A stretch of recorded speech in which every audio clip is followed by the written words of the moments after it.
इस साल इसरो विभिन्न अंतरिक्ष मिशनों को सफलतापूर्वक करने का लक्ष्य रखकर अग्रसर हो रहा है। चंद्रयान 3 के लैंडर विक्रम को सफलतापूर्वक चांद की सतह पर उतारने के बाद इसकी योजनाओं में कई और मिशन शामिल हैं, जिनमें से आदित्य L1 भी शामिल है। बुधवार 23 अगस्त 2023 को भारत ने चांद पर कदम रख दिया है। इसके साथ ही भारत ने 2 सितंबर 2023 को आदित्य L1 भी लॉन्च कर दिया है, जिसे PCLB-57 रॉकेट के तहत लॉन्च किया गया है। इसके बाद ये 4 महीने का सफर तय करके L1 पॉइंट पर पहुंचेगा। अब आप लोग ये सोच रहे होंगे कि आखिर ये L1 पॉइंट क्या है। दरअसल धरती से सूरज की दूरी तकरीबन 15 करोड़ किलोमीटर है।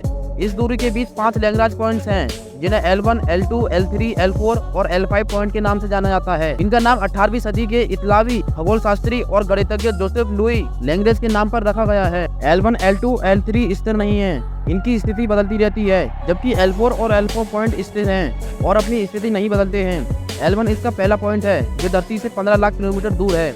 L1 पॉइंट को लैग्रेंजियन पॉइंट, लैग्रांज पॉइंट या लिबरेशन पॉइंट कहा जाता है। अब आप लोग ये सोच रहे होंगे कि आखिर इसरो ने L1 पॉइंट ही क्यों चुना, तो आपको मैं बता दूं, L1 एक ऐसा स्थान है जहां से सूर्य का 24 घंटे अवलोकन किया जा सकता है। ये वो जगह है जहां धरती और सूरज के गुरुत्वाकर्षण के बीच एक बैलेंस बन जाता है। धरती और गुरुत्वाकर्षण के बीच बैलेंस होने से एक सेंट्रीफ्यूगल फोर्स बन जाता है। इस फोर्स की वजह से कोई भी स्पेसक्राफ्ट एक जगह स्थिर रह सकता है।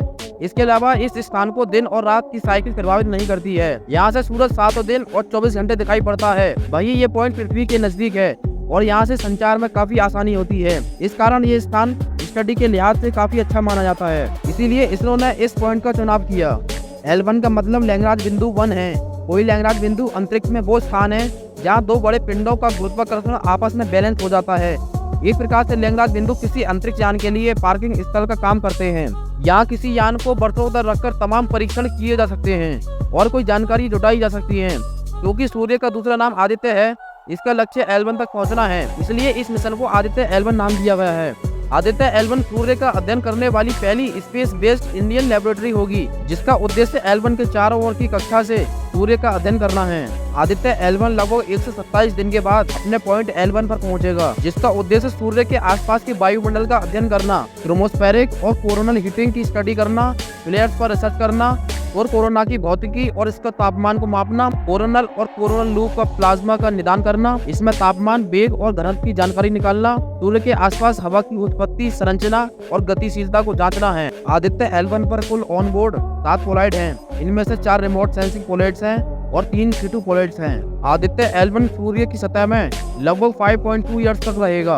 अब आप लोग ये सोच रहे होंगे कि आखिर इसमें इतना समय क्यों लगेगा, तो मैं आपको बता दूं कि सूर्य का जो शेप हमने इमेजिन किया है वो उससे भी काफी बड़ा है, जिससे आप इस तरह से समझ सकते हो कि सूर्य एक बॉल है और हमारी धरती एक कंकड़ है। चांद की पृथ्वी से दूरी लगभग 4 लाख किलोमीटर है, जबकि हमारा आदित्य L1 127 दिन के भीतर सूरज के पास तक का लगभग 15 लाख किलोमीटर दूरी तक का सफर तय करेगा। अगर मैं पृथ्वी की सूर्य से कुल दूरी बताऊं तो ये लगभग 15 करोड़ किलोमीटर होगी, जो वास्तव में डराने वाला है। यहाँ तक कि कोरोना, जिसे सूर्य की आखिरी परत कहा जाता है, वहाँ तक भी आज तक कोई नहीं पहुँच पाया है, जिसका टेम्परेचर 2 मिलियन डिग्री फ़ारेनहाइट है, जिसके आसपास तक सिर्फ एक बार नासा पहुँच चुका है, जिसमें नासा ने अध्ययन कर बताया कि सन का कोई अर्थ की तरह सॉलिड स्पेस नहीं है। उसका सिर्फ सोलर एटमॉस्फेयर है, जो एक्सट्रीमली हॉट है, जो किसी को भी राख बनाने के लिए काफी है। अगर हम सूर्य का कुल तापमान देखें तो ये लगभग 15 लाख डिग्री सेल्सियस है, जो कि पूरे ब्रह्मांड को भी पिघलाने के लिए काफी है।